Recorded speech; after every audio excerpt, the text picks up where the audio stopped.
Hello friends, so welcome to this lecture on NSG rules evaluation. So in this demo, we'll try to see how the different NSG rules are evaluated if you apply the NSG at the subnet and the NIC level. So if you remember in the last lab, we have already created a VNet with 10.0.0/8 and then subnet 1 and subnet 2.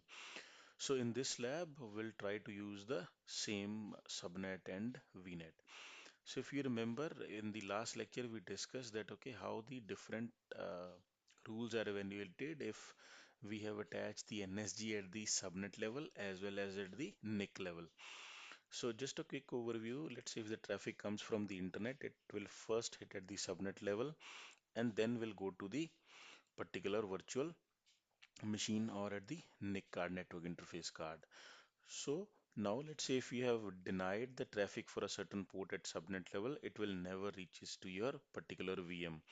And we discussed the scenario, let's say if there is no rule attached to a subnet level, then the traffic will directly be passed.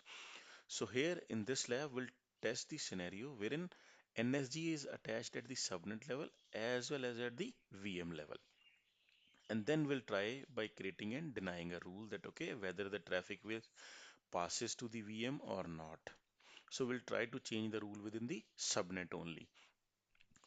So in order to save the time, what I have done is I have already provisioned a VM in subnet 1 named SA-VM1, and the NSG which is attached to VM is already allowing a traffic on 3389 port, means the RDP is allowed, and then NSG has been created SA-NSG subnet 1 which is associated to your subnet 1. So this is the you can say the setup I have already done just to save the time. Will now just by creating the rule by allowing and denying the traffic will test that whether we'll be able to take the RDP or not. So let me show you what we have created. Now if you'll see, I'm into the virtual machines. I have already created a VM1, and if I'll click on VM, you'll be able to see if I'll click on the networking tab, there are NSG attached both at the subnet level, SA-NSG-subnet 1, and there is a NSG attached at the VM level. So attaching a network security group to a subnet is also pretty simple. Let's say if you'll go to network security group, and if you remember, this was the network security group we created. If I'll click over here and click on subnets, from here you can click on associate, and then you can select the virtual network and then the subnet which you want to create. We'll not be able to attach it to subnet 1 because we have already attached it. We can attach to subnet 2. Okay, so we'll come back. Okay, I don't want to save the changes, and then we'll come to virtual machines, and this is our virtual machine, and we'll come to the networking tab. So now if you'll see, both the NSGs we have allowed the traffic for 3389 port from any source, and this is the public IP address, and we'll try to take the RDP because traffic is allowed at both the ends. So if I'll take the RDP, so this is the IP 40.117.210.228. So if I'll try to click, let me try the taking the RDP.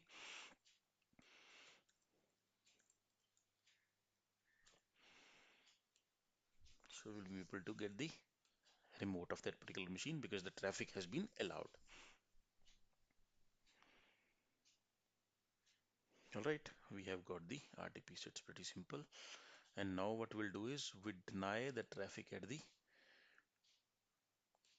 subnet level, NSG. So what we'll do is we'll deny the traffic and update the rule.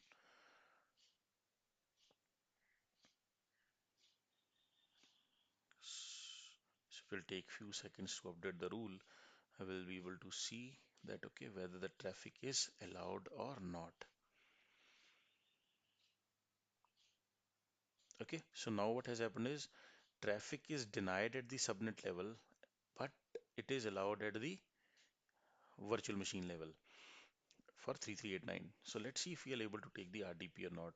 But if you remember in our section, in the previous section itself, whenever the traffic comes from the internet, it first hits at the subnet level. Even if it is internally also, it will first hit at the subnet level and then it will go to the NIC level. So we have the denied rule at subnet level only. So let's see if the traffic reaches at the VM level or not. So we have denied the traffic and now we'll try to take the RDP. Let's see what has happened. You see, we'll not be able to make the connection itself. That is the expected behavior. So it will throw an error.